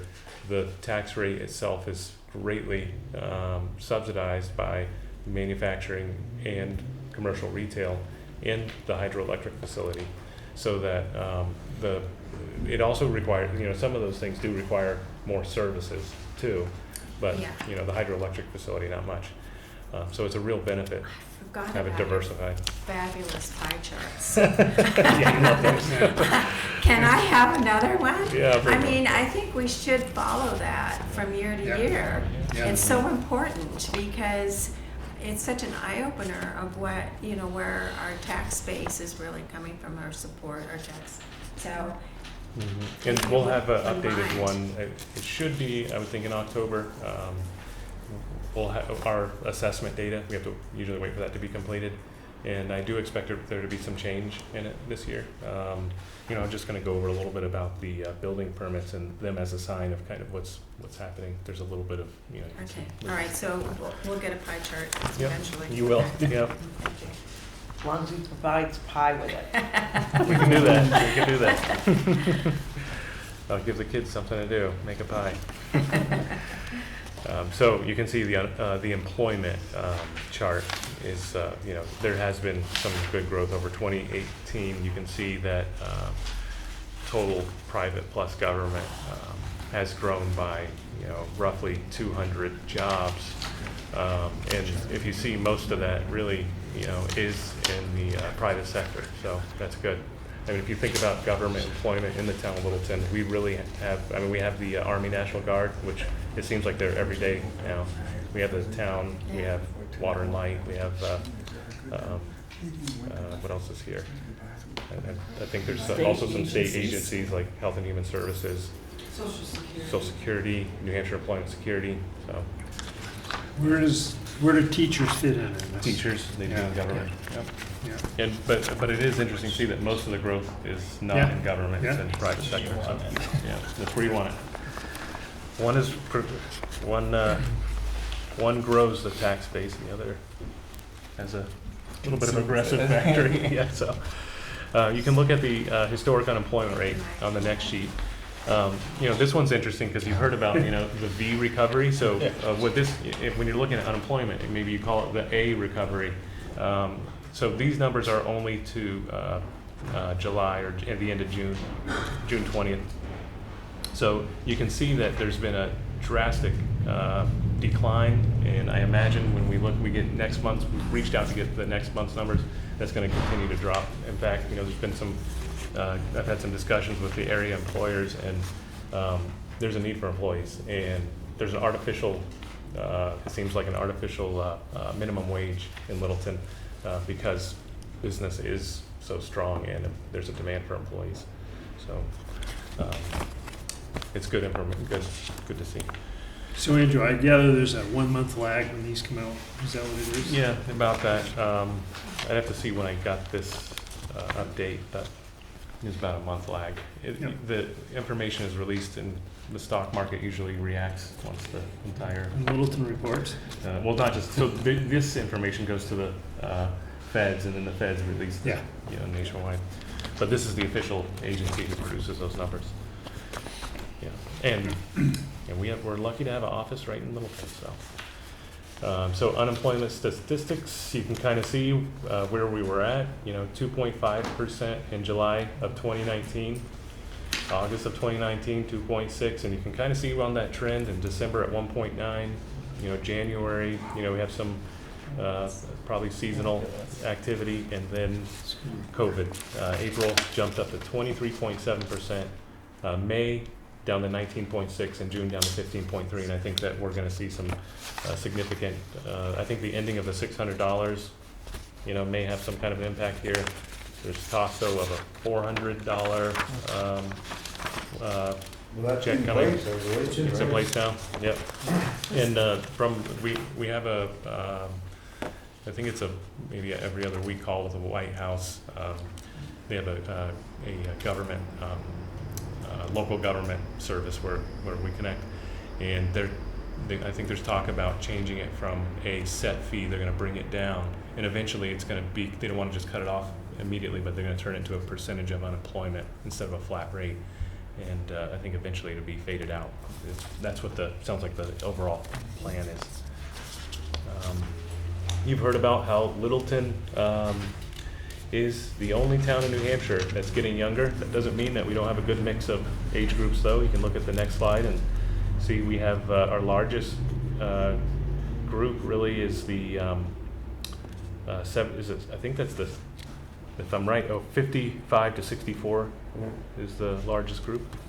And I think that's going to change. We're probably going to lose our status. We have a new senior living facility that's really pushing through out on the St. Johnsbury Road.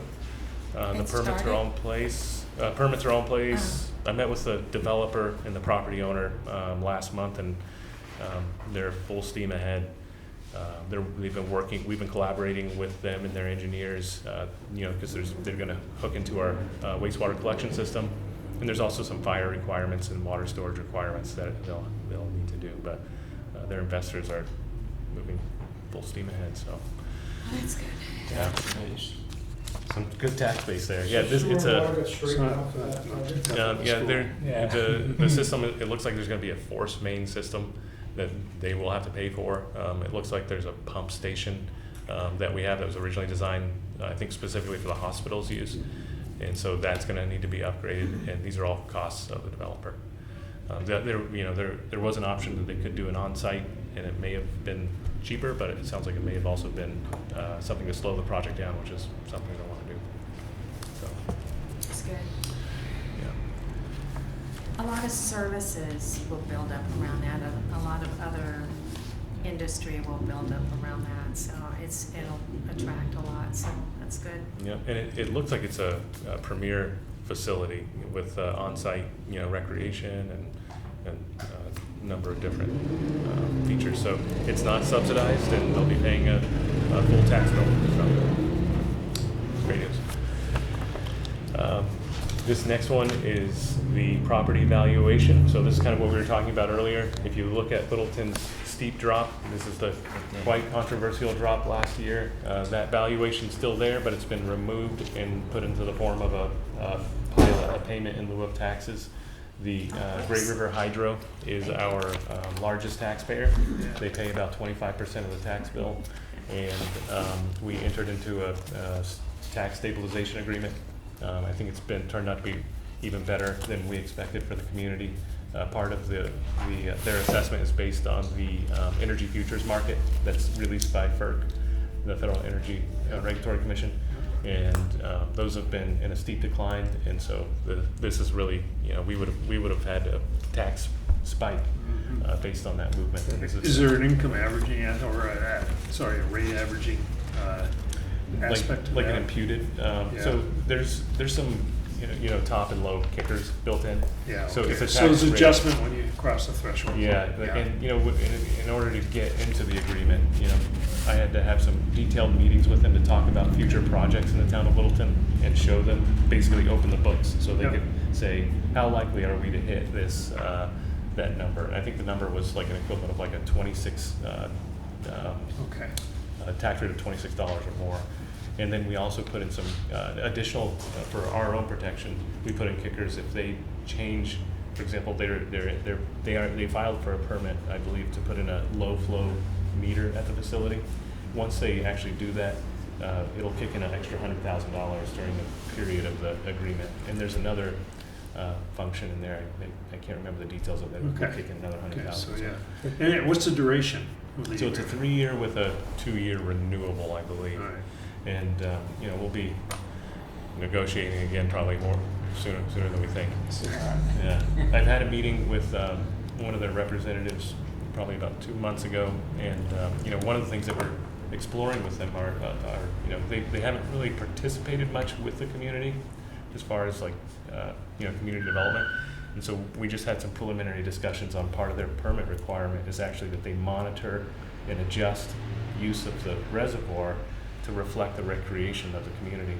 And so, I was kind of pitching the idea, well, maybe we could monitor recreation and adjust recreation in exchange for, something. So, kind of talking about that, like maybe, I think the reservoir is greatly underutilized as an asset to the community. It's like a huge lake that we don't use. And Littleton doesn't have large public gathering areas for outdoor recreation, like for example a 200-person picnic pavilion, or better access to kayak rentals or canoe rentals. So we just started having a conversation about maybe this is something that we could collaborate on. They pay for, we use our staff to monitor, something like that. So just kicking the tires to try to bring them into the community. And is there an imputed value to that? I mean, so our base went down from 814 to 640. Yeah. But we don't have them valued at, Yes. Right. the differential. So how do you, Yeah,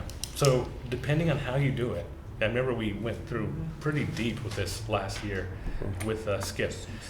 Yeah, and it was as low as 163, and it depends on the tax rate, and it goes at 192. And if I remember right, like where we were at was about that, somewhere between like that 180s. yeah, and okay, so it's 175, which is, so that's right in that range yeah, then, it's right okay. there, yeah. Yeah. I still don't, I mean, as much as that's been explained, and I still personally don't feel comfortable with that and how it came out, and obviously how it ended up reflecting on the Back down school. to school. Yeah, it did, I mean, obviously it didn't change the bottom number, but Right. it, You switch, yeah, because the way the DRA treats yeah, it. I understand yeah. that, but at one time we We thought talked about it a little bit, that we yeah. were gonna somehow at some point in time Equalize it out. annually back those numbers back in so we can say, you know, equalize it or whatever you want to use for a term, but that never really happened. You know, I think there's probably something that could be done, and I just don't have time to figure it out. It could be an MOA between the school and the town, and there could be, you know, the board and the school board could agree on some amount that is transferred each year based on the tax rate to, you know, really what you're doing is trying to get that tax bill when you look at it, you know. Well, the longer you put that off, then we're going to have a spike on the town side. And we had a huge decrease on the town side last year. And I don't think it affected the school side, but the school side did not benefit from this agreement at all. And so, you know, we were worried about the school, and basically, especially if they were going to come with a new building, and how is that going to affect the tax rate on the school side? But if we put it off, then all of a sudden, and we're putting money over to the school through this agreement, then we're going to now have 250. I'm just using 250,000 as an estimate. It's going to go. So now the town tax rate is going to go up, or you're going to have to decrease. So I don't know what. I don't know if it's just let's just leave it alone and get used to it. Yeah, well, that's, I don't think anybody's saying it wasn't a good idea, and I don't think anyone was saying, I mean, obviously Bruce had like a few others question it, and it's good to have things questioned, Yeah. but I don't think everybody feels that it was a bad deal. I think you did a good deal, but it does skew things. And when you're Absolutely. trying to increase or enhance community trust and comfort level or whatever, how things run, I think people look at those numbers and they just obviously, If we Yeah. did the imputed value, Yeah. when I was doing the calculation, the Yeah. tax rate was gonna be higher. Right. I know that, because I went through it several times, different ways. and the other thing, Karen, that was really bizarre, is I think you had given us like 3 different possibilities you would work out on how to figure it, and each one of those resulted in a different county tax and a different state education tax, right? Yeah. Which, Right. you know, why is that? I mean, that didn't, at least, you know, at least to me, that didn't make any sense, that, you know, but anyway, but it is what it is, but obviously, Bill, you need to understand, or if it's. Well, yeah, I'm trying to get my head around it. Oh, yeah, well, But let me tell you what I think I know, and you tell me if I'm right. What I think I know is this was part of the overall tax base, and the negotiation was to separate it from the tax base, which then, but put it on the town side of that, which then has the valuation or the tax rate for the schools going up. So my concern, just as I'm sitting here, would be in the short term, people will get that.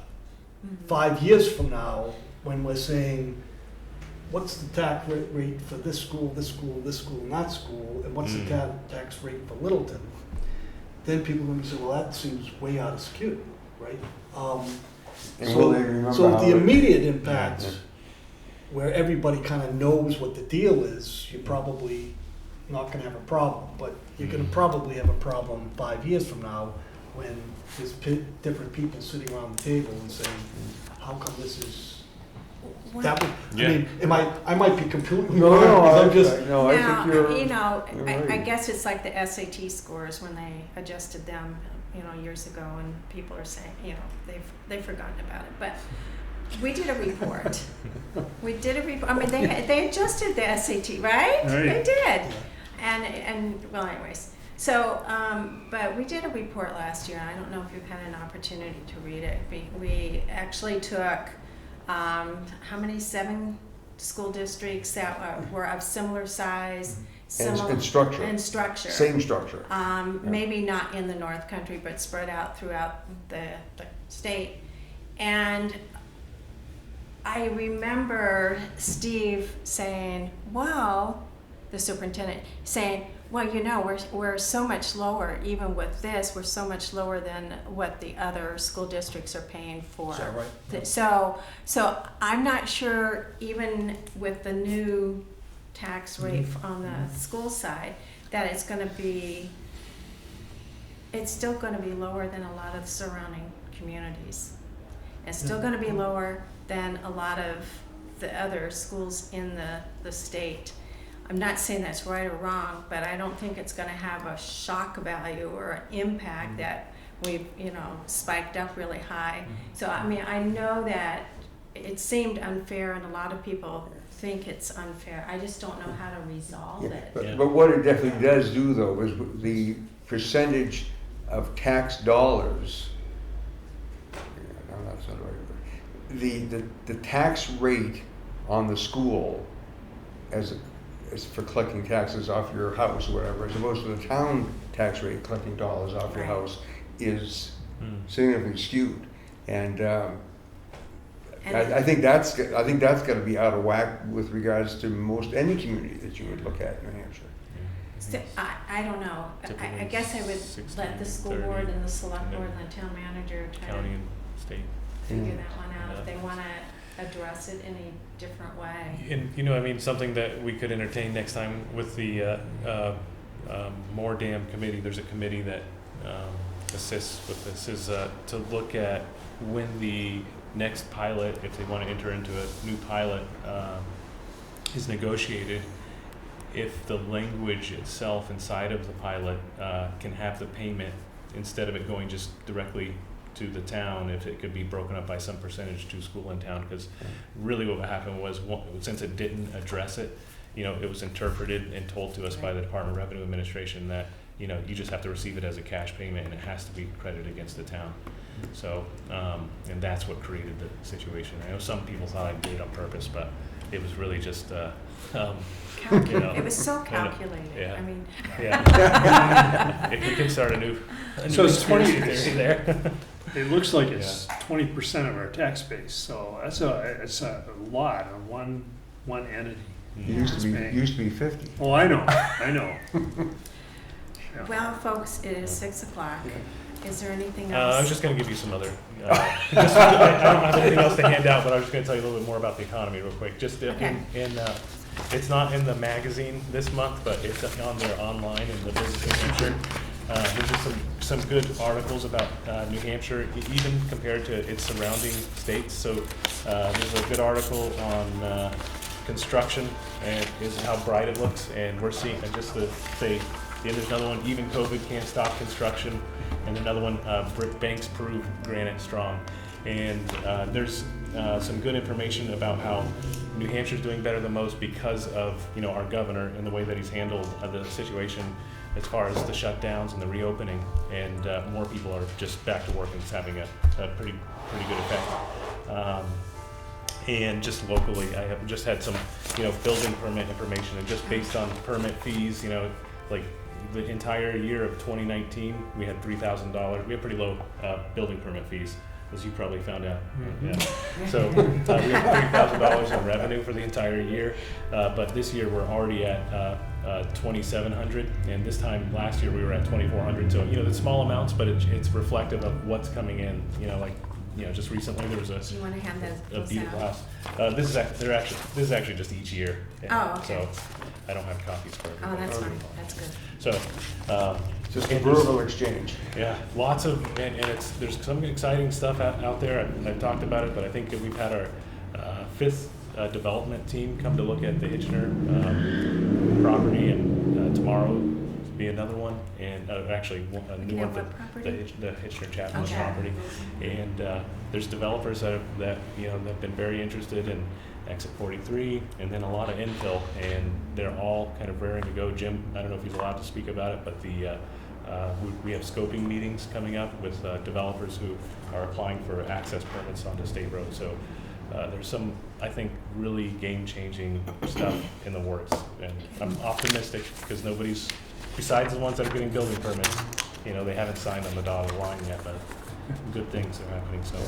And Andy, what about the Eaton property? I know you mentioned last year you had, you said that there was some negativity from somebody about something on that. Well, the Eaton property, I had actually discovered it from you guys. I mean, there's a piece of property sitting there, and kind of, I think, mentioned to me, what's going on with that? And so I looked it up. I have a whole file where I look at the history of it, anything, I think with Steve or Diane, somebody brought me a bunch of paperwork on it. And I started thinking, okay, what are the options for this? I think the original intention was recreation. And so do the voters still want that? Well, if they do, okay, but I'm gonna go out and take a look and see what are some other alternatives in case there's an alternative to choose. And I think that, conservation, members of the Conservation Commission have told me that they have an interest in, why don't we just keep that for the future recreation of Littleton, because maybe everything else gets developed. But I did show it to some developers who partner with some, pretty significant residential housing.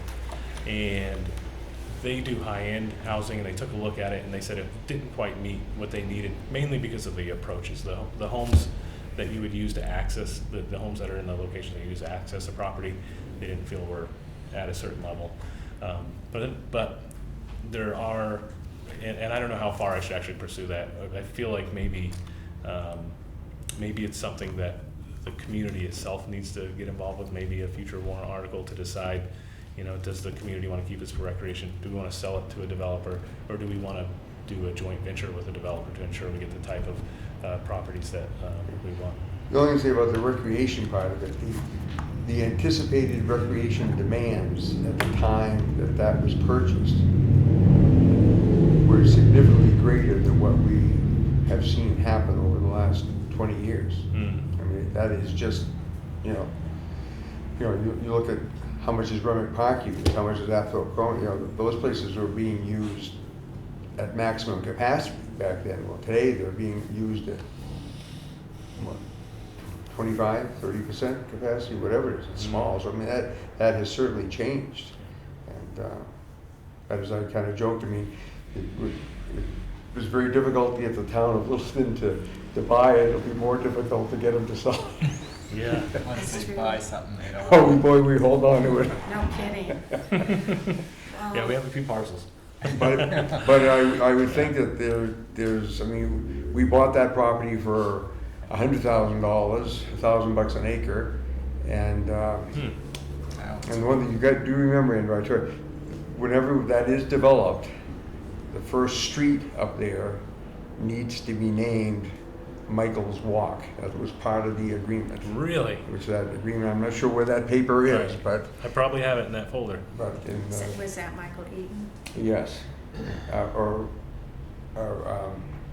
No, I know what you're saying. Yeah, not Eaton. Stephanie yeah. and Paul McGoldrick. McGoldrick, that's Yeah. right. Michael's Sorry. Walk, and Stephanie's the one who sold it to the town of Littleton at a very fair price, I believe. But that was in that agreement. It was her Yeah. request. Well, I'm sure we- everyone, It's thank interesting. you. Yeah. I'm trying to keep the meetings at 6. We're going to thank you very much. Right, Dan, anything else? No, that's Thank you. very No well road done. tracks Thank at all. you. Nice job. Thank you. Yeah, thanks. So if we could